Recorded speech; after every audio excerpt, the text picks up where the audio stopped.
Let's start with something very real, something most people don't say out loud. A lot of men struggle quietly with insecurity about their penis size. It can shape confidence. It can affect how someone sees themselves, how they show up in relationships, even how they think they're valued. But here's the truth, and we need to say it clearly. Your worth is not measured in inches. Your masculinity is not located in one part of your body. Your humanity is not defined by your physical dimensions. However, if you are someone who is genuinely looking for safe, medically supported ways to increase penile length, or even understand your body better, then you deserve the truth. Not scams, not shame, and not false promises. So today, we are going to walk through the only methods that science actually supports, why they work, who they work for, and how to approach this topic with clarity and confidence. Let's begin. Most men carry a quiet belief that they are less than in this one specific area of their body, even when they are not. This belief doesn't usually come from real measurements or medical information. It comes from the images we are exposed to, the conversations we overhear, the jokes, the comparisons, and the silent competition that so many boys learn when they are young and never quite grow out of. Many men internalize the idea that bigger means better, that size equals masculinity, and that their worth is tied to something they never chose and cannot easily change. But when we look at the actual science, the picture is very different from the one society paints. The global average erect penile length is roughly 5.1 to 5.5 inches. That means that if we were to take thousands of men from all over the world, line up their measurements, the vast majority would fall right into that range. There was a study conducted on over 15,000 men, an incredibly large sample size, and in that study, over 90% of them were within what medicine considers a standard, healthy, and typical size. But what was even more interesting than the measurements was the perception. Most of those men believed that they were smaller than average, even when they weren't. They didn't have a size issue. They had a perception issue. This tells us something crucial. The insecurity does not come from the body. It comes from comparison. And comparison often comes from environments where the data is distorted. Many men compare themselves to images in adult entertainment, forgetting that those images are curated in the same way beauty standards for women are curated in magazines. The lighting, the angles, the selection of performers, the editing, it's a staged reality, not an average one. Yet, many young men first learn about their bodies from those images. They measure themselves against actors chosen specifically because they are outliers, not because they represent everyday men. And when you compare your real, unedited body to something produced for performance, it is almost inevitable to feel inadequate. But the real question is, why does it matter so deeply? Why does this one measurement hold so much emotional weight? Because size, for many men, becomes tied to identity. It becomes a symbol of value, desirability, power, and acceptance. And when a man believes he falls short in that area, he often silently tells himself he falls short everywhere. Some men will avoid relationships, intimacy, and vulnerability because they fear judgment or rejection. That fear can echo for years. It can shape self-esteem. It can affect mental health. And nobody talks about it because the shame around the topic is so strong. But understanding what average really means is not just a matter of statistics. It is a matter of emotional liberation. When a man realizes he is not actually the exception, that he is not the one person who didn't measure up, there is relief. There is a loosening of that internal judgment. There is space to see oneself with accuracy rather than anxiety. And this matters because before anyone can make a change or seek improvement, they need to start from truth, not distortion. There are many men who believe they need to change something that may not actually need changing. They are chasing an ideal that was never real in the first place. And when you chase what is not real, you will never feel enough, no matter what you gain. Understanding your body as it actually is, learning that what you have is normal, typical, and shared by the vast majority of men, can be the beginning of a more grounded sense of self. This is not to say that you are not allowed to want improvement. It is not to say that your feelings are invalid. But feelings need context. When someone carries insecurity without understanding the truth, that insecurity can grow and distort. When someone learns the truth, The scientific, statistical, human truth, sometimes the insecurity begins to soften, sometimes the urgency to change lessens. Sometimes a man realizes that his worth was never supposed to be measured in inches. Before you try to alter yourself, before you go searching for solutions or methods or treatments, you deserve to understand your body with clarity, compassion, and accuracy. You deserve to see yourself through a lens that is real, not warped by fear, comparison, or unrealistic representation. Understanding what average actually means is not just information. It is the first step toward reclaiming your sense of self. So much of what men struggle with in this area isn't rooted in the physical reality of their bodies. It's rooted in the way they see themselves. And a person's perception of themselves can be far more powerful, far more persuasive, and far more damaging than any objective truth. A man can have a completely average body, a completely normal size, and still walk through the world convinced that he is inadequate. That belief can shape how he speaks, how he stands, how he interacts, how he dates, how he experiences intimacy, and how he values himself. Self-perception is not just an idea. It is an emotional lens. And when that lens is distorted, everything becomes distorted with it. There was research published in the British Journal of Urology that explored exactly this. The study showed that a large number of men underestimated their own size, meaning their bodies were fine, healthy, normal, but their minds did not agree. They had convinced themselves there was a problem, even when there was none. That is the weight of self-perception. It can rewrite reality. It can make someone feel small when they are not. It can convince a man that he is lacking, even when he is physically no different than the vast majority of men around him. This distorted self-perception does not usually begin in adulthood. It often starts in adolescence. A boy grows up internalizing small messages, locker room jokes, comparisons, exaggerated stories, silent observations. Then, often, the first time he is exposed to adult content, he sees bodies selected precisely because they are extreme examples, outliers, not averages. But when a young mind doesn't know that, he internalizes those images as the standard. And once the mind decides something is not enough, it begins searching for evidence, and it will always find what it looks for. Suddenly, a perfectly normal body becomes a source of shame.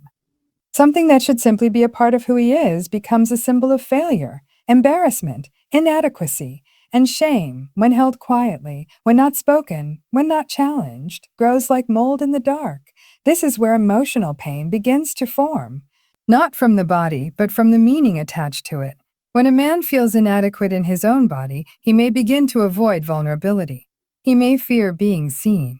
He may pull away from intimacy, even when he deeply wants connection. Some men overcompensate by trying to be impressive in other areas. This money, physical strength, confidence, dominance, not because they truly seek those things, but because they are trying to patch over a wound they've never acknowledged. Other men shrink down, become quieter, take up less emotional space, believing that they should hide themselves before someone else exposes them. And it's heartbreaking because none of this pain is necessary. None of it is grounded in medical reality. It is rooted in comparison, culture, misinformation, and silence. To shift this, a man must learn to separate his worth from his measurement. And this does not happen in one moment. It happens gradually, through awareness, through compassion, through naming what has been unnamed. It happens when a man looks at the beliefs he carries and asks, where did this come from? Is it true? Who taught me to feel this way? When someone begins to question the origin of their self-perception, they often discover that it was never their belief to begin with. It was absorbed. It came from media, from peers, from pressure, from the fear of judgment. And once you realize something was learned, you also realize it can be unlearned. The journey is not just physical, it is emotional. Because even if someone does choose to pursue change, whether stretching therapy, weight reduction, or medical consultation, if the insecurity remains unaddressed internally, the mind will simply find something else to criticize. The goal is not to eliminate the desire for improvement, but to ensure that desire comes from self-respect, not shame. A man deserves to feel at home in his body, to feel deserving of closeness, of affection, of intimacy. To understand that his value does not shrink or expand based on a number on a ruler. Self-perception shapes everything, and when a man learns to see himself with accuracy, compassion, and truth, the world begins to feel different. Not because the body changed, but because the relationship with the body did. There is a part of the conversation that many people overlook because it's not dramatic, it's not marketed, and it doesn't promise instant transformation. The body has something called the suprapubic fat pad, a soft layer of fat located just above the base of the penis. When this area becomes thicker, whether from weight gain, slow lifestyle changes, stress eating, or simply aging, it can cover part of the shaft.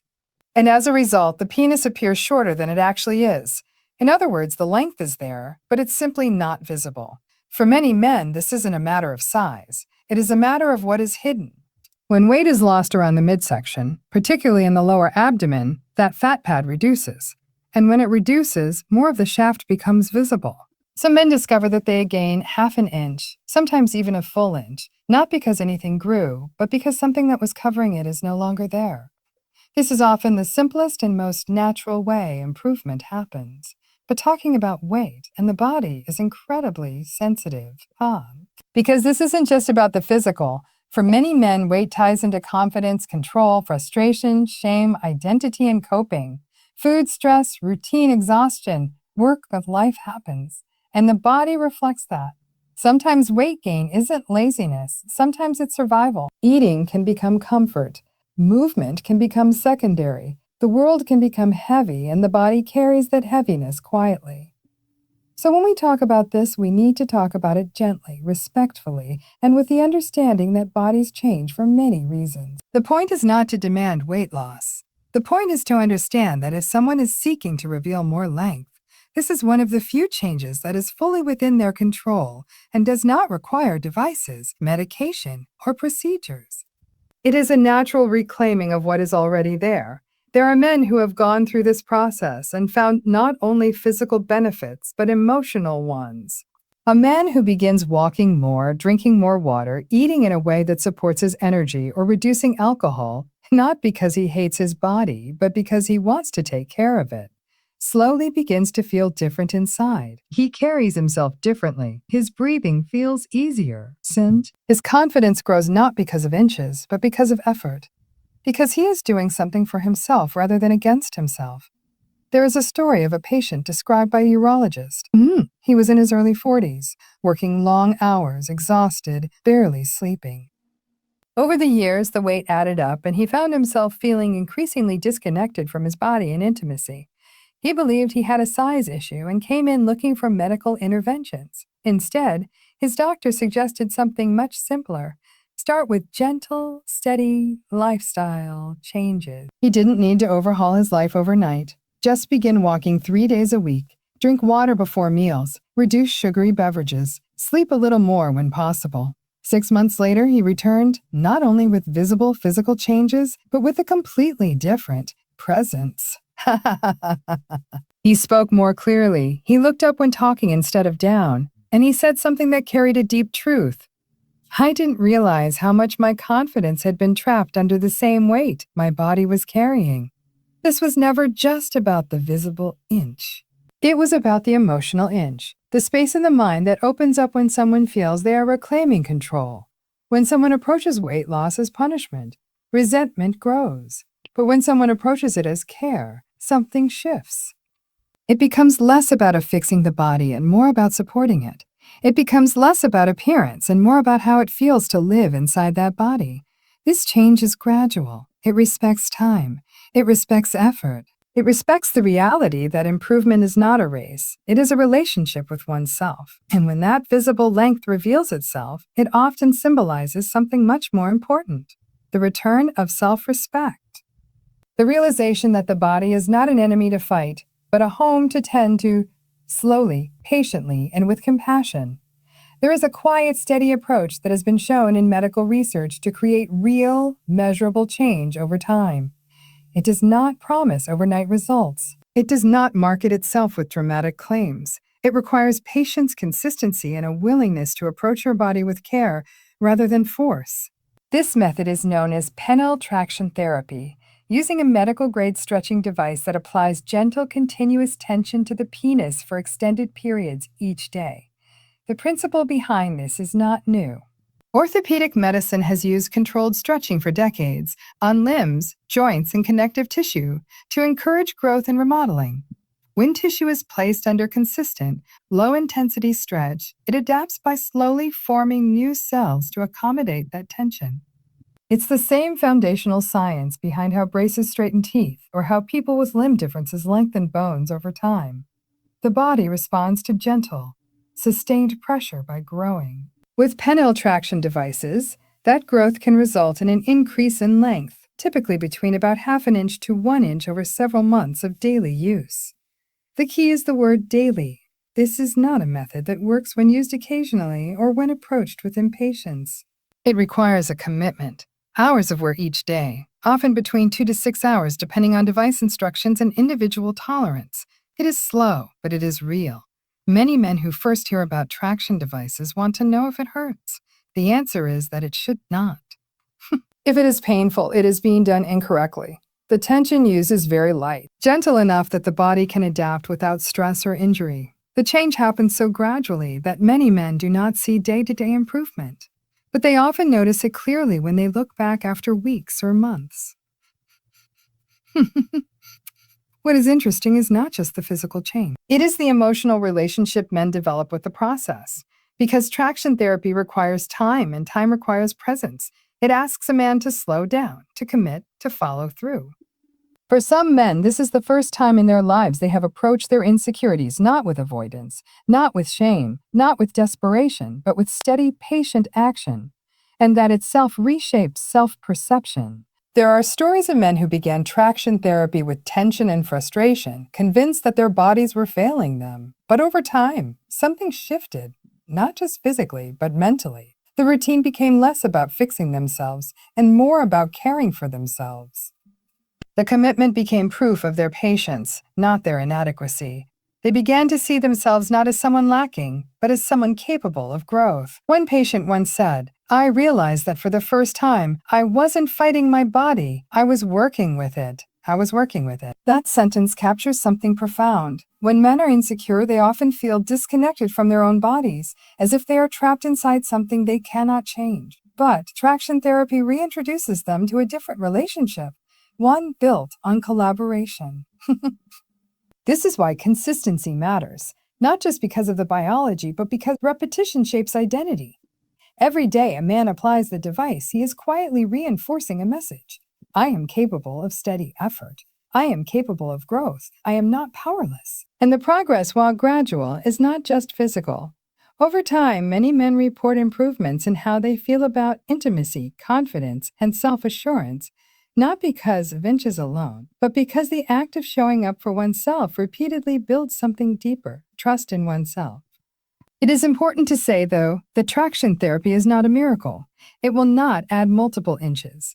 It will not transform overnight. It is not designed for performance chasing or ego inflation. It is a method rooted in realistic improvement measured in millimeters over time. And that is why it works, because it aligns with how the body naturally grows. Those who succeed with this approach are not the impatient. They are the steady, the ones who understand that real change, especially change that lasts, is not dramatic, it is gradual. And gradual change is often the most meaningful because it teaches a person not only that growth is possible, but that they were capable of patience and dedication all along. When people look for ways to increase penile length, they often come across vacuum pumps.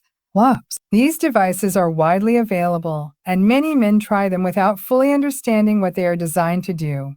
And this is where expectations often get misplaced. A vacuum pump is not a tool for permanent enlargement. It is not something that changes the physical structure of the penis in a lasting way. What it does is increase blood flow into the erectile tissue, which can make the penis appear fuller, firmer, and temporarily larger, especially in the moment of intimacy. In that sense, it has a purpose, but the purpose is functional, not structural. To understand why, we need to look at how erections work. The penis becomes erect when blood fills sponge-like tissue inside it. The more easily and fully blood enters that tissue, the stronger and larger an erection can appear. A vacuum pump uses negative pressure, gentle suction to draw blood into those tissues. In the short term, this can create the appearance of increased size. But once the blood flow returns to its normal pattern, the size returns to its baseline. So while pumps can enhance presence and confidence in the moment, they do not actually grow the tissue. However, this does not mean they are useless. In medicine, vacuum pumps serve a very important role, especially for men who struggle with erectile dysfunction. They help retrain the blood vessels to respond, encourage circulation, and sometimes prevent tissue weakening that can happen when erections become infrequent. In fact, after certain surgeries, particularly prostate surgery, urologists will deliberately recommend vacuum therapy, not for enlargement, but for recovery of function. It keeps the tissue healthy and responsive. So these devices have a legitimate place in sexual health, just not in permanent lengthening. The misunderstanding often comes from how these devices are advertised. Many companies promise permanent gains, and that promise preys on fear, shame, and insecurity. When a man feels inadequate, he may want a fast fix, something immediate, something that removes the discomfort quickly. Marketing knows this. And what gets sold is not a device, it's hope. But hope that is based on misinformation always turns into disappointment. And disappointment deepens insecurity. A man might use a pump, see temporary fullness, and feel encouraged, only to wake up the next day and feel like he has lost everything he gained. He may start to wonder if something is wrong with his body. He may feel betrayed by his own expectations. But the truth is, nothing is wrong. The device simply did what it was designed to do, no more, no less. And when a man understands the real purpose of the pump, he can use it in a way that supports him, not harms his self-esteem. Some men find emotional confidence from that temporary fullness. It can help them reconnect to intimacy if they have been pulling away. It can remind them that they are still capable, still functioning, still present in their bodies. And sometimes confidence itself can do more for intimacy and pleasure than physical size ever could. Because confidence changes the way someone touches, speaks, connects, and expresses themselves. It changes the energy of intimacy from anxiety to presence. But there is also a caution here. Overuse of vacuum pumps can cause bruising, swelling, or damage to the blood vessels if the suction is too strong or if the device is used for too long. The key always is gentleness. The goal is support, not force. The body responds best to encouragement, not pressure. When we talk about pumps, we are really talking about expectations. When expectations are grounded in reality, that pumps are for temporary enhancement and for supporting blood flow. They can be a helpful tool. When expectations are built on the belief that pumps will permanently change size, it leads to disappointment and sometimes emotional harm. A man deserves to approach his body with clarity. Clarity leads to healthier choices. It leads to less self-judgment. It allows someone to use tools that are supportive without attaching them to outcomes they were never meant to deliver. The question is not just what a man uses, it is why he uses it. And when the why comes from care rather than comparison, from understanding rather than desperation, the relationship with the body becomes much more respectful and more compassionate. And that ultimately is what makes any change, temporary or permanent, or meaningful. There is a part of the body that very few men think about, yet it plays a significant role in how the penis looks and functions. It's called the pelvic floor. Most men do not learn about it in school. It's rarely mentioned in everyday conversation, and it's not something you see or measure. But it affects erection strength, firmness, control, and even the angle at which the penis stands. And when this muscle group weakens, the effects can show up slowly, subtly, and sometimes in ways that are misunderstood as size issues. The pelvic floor is a group of muscles that sits like a supportive hammock underneath the pelvis. These muscles help maintain the strength of erections, control ejaculation, and support the organs in the lower body. When these muscles are strong, they help create a firm, upward erection. When they weaken due to aging, long hours sitting, stress, lack of exercise, or even certain medical conditions, the erection can appear softer, less lifted, and sometimes shorter, not because tissue changed, but because the support beneath it weakened. So when we talk about increasing penile length, it's important to understand that not every solution involves changing the physical structure of the penis itself. Sometimes, Improving how the body supports the penis can change how it looks and performs. A stronger erection can look longer, stand more prominently, and feel more confident. And this is where pelvic floor training comes in, often referred to as Kegel exercises, but specifically targeted for men. Many men think Kegels are something women do. But in reality, pelvic floor strengthening has been used for men in physical therapy, urology, and rehabilitation for years.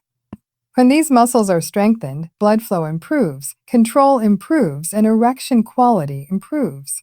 In clinical studies, men who performed pelvic floor exercises consistently for several months reported firmer erections and improved sexual function. Some even regained the kind of erections they thought they had lost forever. But what may matter most is how this process affects a man emotionally. Because when a man begins to feel more control over his body, he often begins to feel more control in other parts of his life. Confidence is not just something that happens in the mind, it is experienced through the body. When a man feels strong, responsive, and connected to his physical self, that confidence carries into how he speaks, how he touches, how he looks at his partner, and how he shows up in intimacy. It asks a man to tune into a part of his body he may have ignored for years. That awareness alone can shift how someone relates to themselves. Instead of seeing the body as a problem or a source of insecurity or something that disappoints them, they begin to engage with it. They begin to realize that change is possible, not through drastic action, but through small, consistent effort. Many men are surprised when they first try these and realize how disconnected they are from this part of their body. They may struggle to feel the contraction at first. They may feel frustrated, but that is part of the process, not because something is wrong, but because this is a muscle that has never been trained. Just like learning to lift weights, the strength comes slowly, gradually. Then one day, something shifts. A man notices he feels more firmness, more responsiveness, more confidence. There is also something very grounding about this. Pelvic floor work is not about comparison. It's not about achieving an external ideal. It's not about measurement. It's about internal strengthening, internal support, internal stability. And it teaches a man to work with his body rather than against it. And that is a very different kind of empowerment. Some men approach this quietly, privately, without ever telling a soul, and that is okay. Growth does not need applause. What matters is that they are learning that change can come from care, not desperation, and that improvement does not always have to be dramatic to be meaningful. A stronger pelvic floor does not make someone a different person. It allows them to become more themselves. It allows them to show up in intimacy with presence rather than fear, with confidence rather than self-doubt. And sometimes the most powerful changes are the ones no one else can see, but that change everything about how someone feels in their own skin. When the conversation turns towards surgery, something shifts. Surgery is often seen as the final option, the decisive fix, the path to certainty. And because the topic of penile size is so emotionally charged, surgery can feel like a doorway to relief. The hope that this one procedure could end years of insecurity, silence, or quiet self-judgment. But surgery is not just a physical intervention. It is a deeply emotional one. And understanding it requires more than knowing what happens to the body. It requires understanding what it asks of the heart, the mind, and the relationship a man has with himself. There are procedures that can increase visible penile length. Most commonly, this involves cutting a ligament that normally anchors part of the penis inside the body, allowing a portion of the internal shaft to hang lower and become externally visible. When someone hears that description for the first time, it sounds simple, almost mechanical. But the body does not operate like a machine. That ligament is there for a reason. It supports the angle of the erection. When it's cut, length may increase slightly, but control can change. The erection may no longer point upward in the same way. It may angle downward or outward. And that shift can affect not only appearance, but function, sensation, and how a person feels about intimacy. Some men expect surgery to deliver confidence.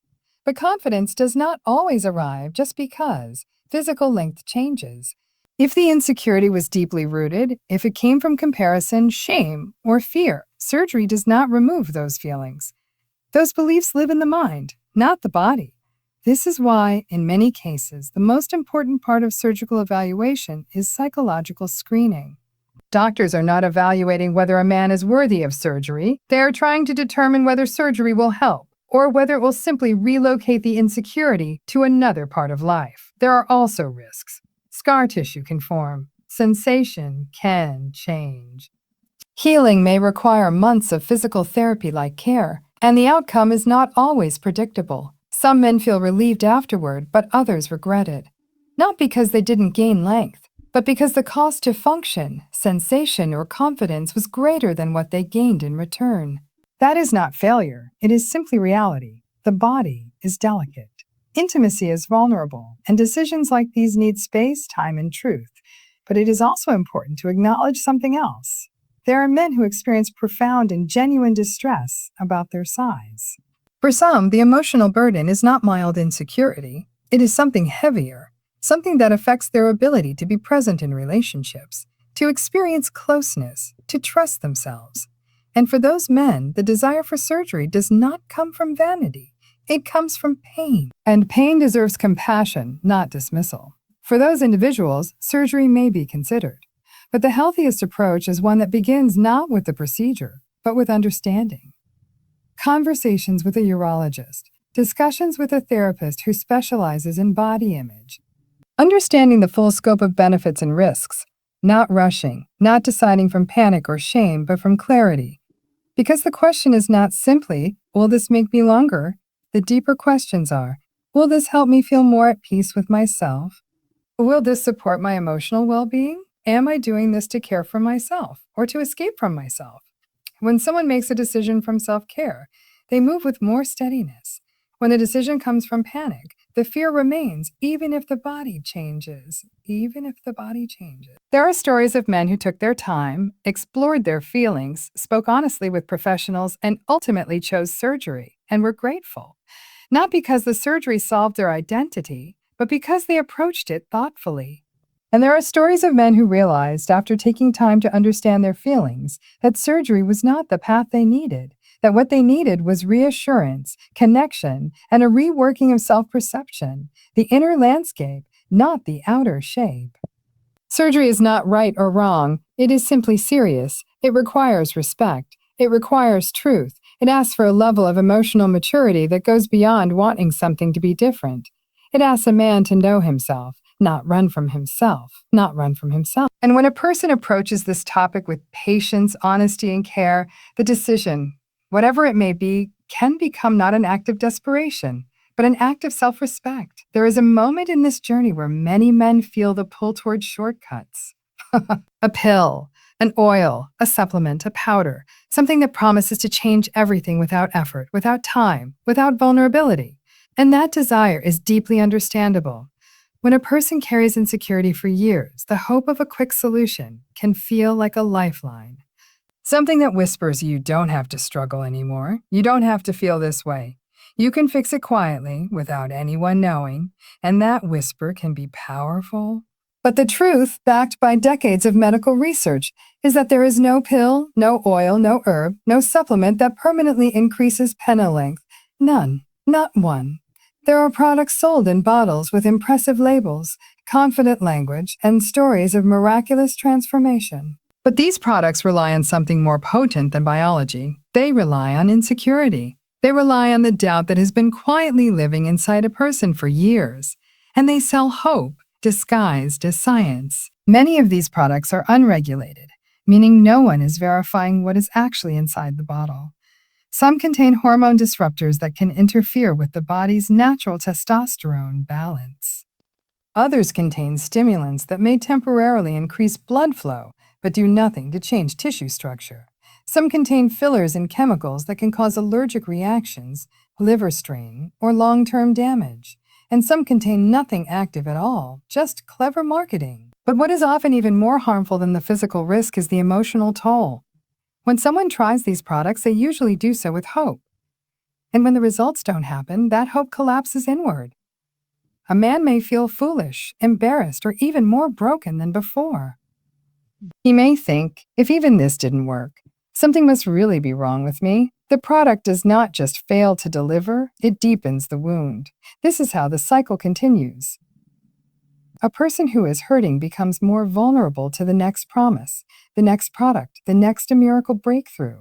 And companies know this. Their business model depends not on the product working, but on the insecurity staying alive. But you deserve better than that. Your body deserves better than that. And your emotional well-being certainly deserves better than that. There is also the matter of what these products imply. They suggest that your body is a problem to be solved quickly, quietly, privately. They reinforce the idea that you cannot talk about this, that you cannot seek support, that you must fix yourself in secret. And that silence is where shame thrives. If there were a pill that genuinely increased penile length, every urologist in the world would use it. Every medical institution would recommend it. It would be standard practice. Because this is one of the most common concerns men report. The research has been done. The data is clear. If there were a safe, effective supplement that changed actual tissue structure, it would not be sold in late-night ads or on websites with blinking banners. It would be in hospitals. So when we say that no supplement works, we are not dismissing your hope. We are protecting it.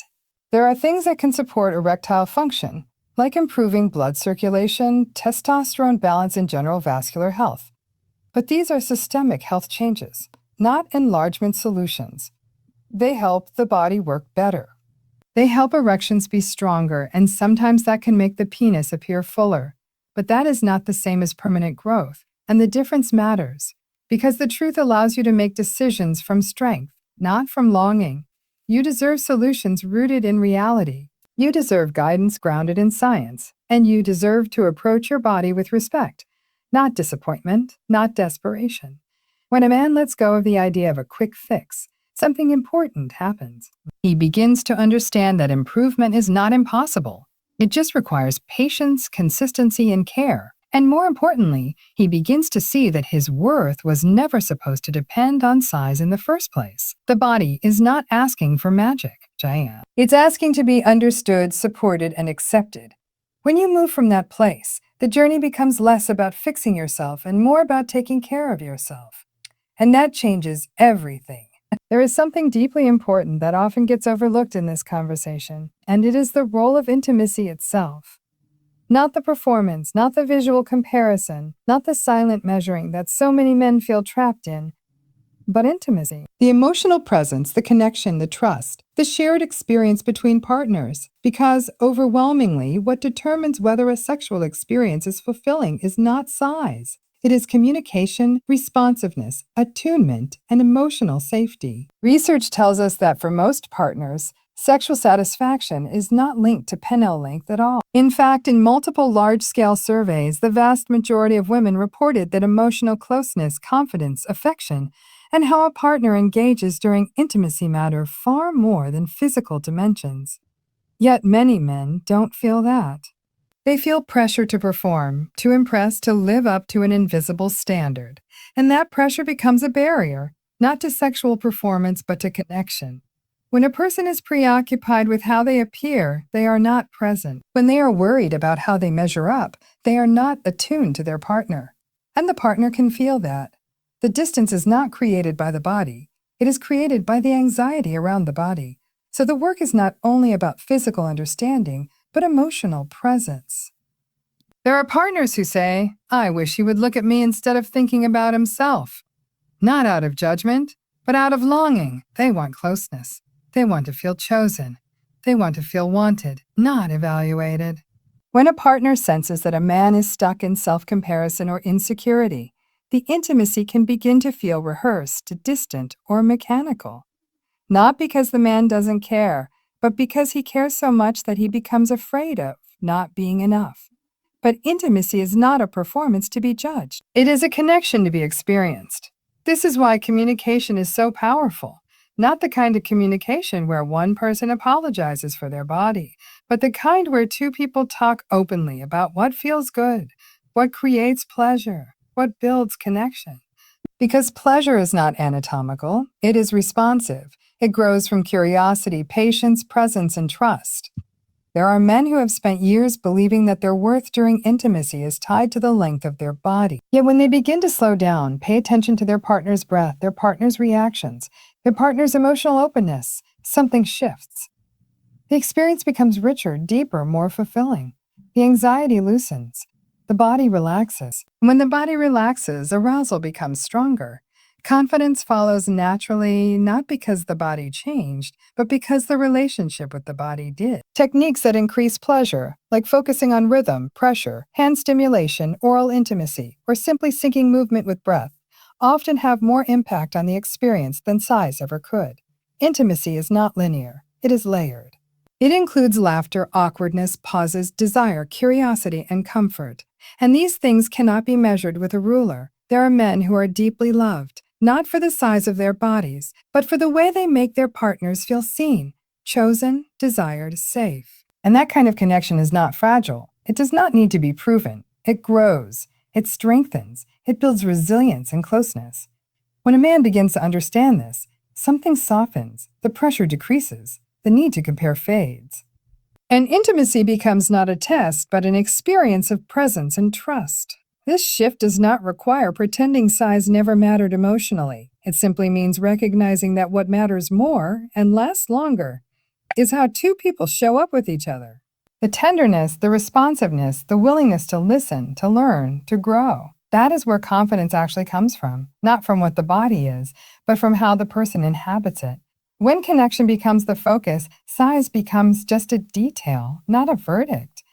And intimacy becomes richer, more honest, and more deeply satisfying, not just for the partner, but for the man himself. There comes a point in this journey where the conversation has to shift, not away from change, not away from effort, but toward acceptance. Acceptance is often misunderstood. People think acceptance means giving up, letting go, settling. But acceptance is not surrender. Acceptance is clarity. It is understanding what can change, what will change with time and effort, and what does not need to change in order for you to be worthy of confidence, intimacy, or love. So many men believe that confidence will arrive only after their body looks a certain way, or measures a certain length, or fits a certain standard. But confidence does not come from meeting an external measurement. Confidence is the relationship you have with yourself. Not the version of you that you show to others, the version of you that only you see. The one who stands in the mirror alone, the one who remembers past embarrassment, the one who worries that they are not enough. That part of you does not need to be bullied into change. It needs to be understood. Because the truth is, our culture attaches masculinity to performance, to dominance, to external appearance. Men are told that their worth is proven, not felt. And when something feels uncertain, whether it's height or muscle or finances or yes, penile size, it becomes easy to internalize the belief that I am lacking. But the body is not a measure of character. Size is not a measure of masculinity. And the ability to be intimate is not defined by what is seen, but by what is shared. There are men who have spent years believing they needed to change their bodies in order to deserve closeness, connection, or love. And some of those same men discovered something profound when they began to speak honestly about their fears. Whether with a therapist, a partner, or even with themselves, they discovered that the weight they were carrying was not actually about size. It was about fear of rejection. Fear of not being enough, fear of being compared. And those fears are deeply human. When you begin to address those fears directly, not by avoiding them, not by numbing them, not by trying to outrun them, it becomes possible to build confidence that is not conditional. A confidence that does not rely on external validation. A confidence that does not crack the moment you feel judged. Self-acceptance is not the end of growth. It is what allows growth to happen without fear. When a man learns to relate to his body with respect instead of criticism, something shifts. The way he stands changes, the way he breathes changes, the way he engages with intimacy changes. He stops approaching sex as a performance to be evaluated and starts approaching it as a shared experience. And that alone changes pleasure, arousal, desire, connection, and yes, even physical presence, because the body responds differently when the mind feels safe. Confidence is not built in silence. It is built in understanding. There are real practices that support this kind of internal shift. Being in the body instead of judging it, breathing into tension, noticing where shame sits, hearing your own thoughts with compassion instead of criticism. Speaking with a professional who understands these concerns not as vanity, but as emotional pain. Talking with a partner who genuinely wants intimacy to feel mutual, supportive, and shared. And perhaps most importantly, recognizing that worth does not need to be earned. Worth is inherent. Your value as a person does not depend on your measurements. It does not depend on how you compare to a fabricated standard that most men believe they fail anyway. Your value is reflected in how you show up, with care, presence, attention, and sincerity. When insecurity is no longer in control, the pressure lifts. You begin to feel more present in your own body. You stop rehearsing and start experiencing. You stop worrying about how you look and start noticing how you feel. And the people you are intimate with feel that shift too. Because intimacy is not about being impressive. It is about being real. Sit in. And when a man begins to accept his body, not as something broken that needs to be fixed, but as something living, capable, responsive, and worthy of respect, confidence is no longer something he has to chase. It becomes something he inhabits, quietly, naturally, fully. That is where growth begins. Not with comparison, not with shame, but with understanding and with care. If you want to pursue change, do it with truth, not fear. If you want confidence, build it from self-worth, not comparison. Your body is not a failing project. It is a living, growing, evolving thing. And you deserve to treat it with respect, patience, and compassion. You are more than enough, and you always have been.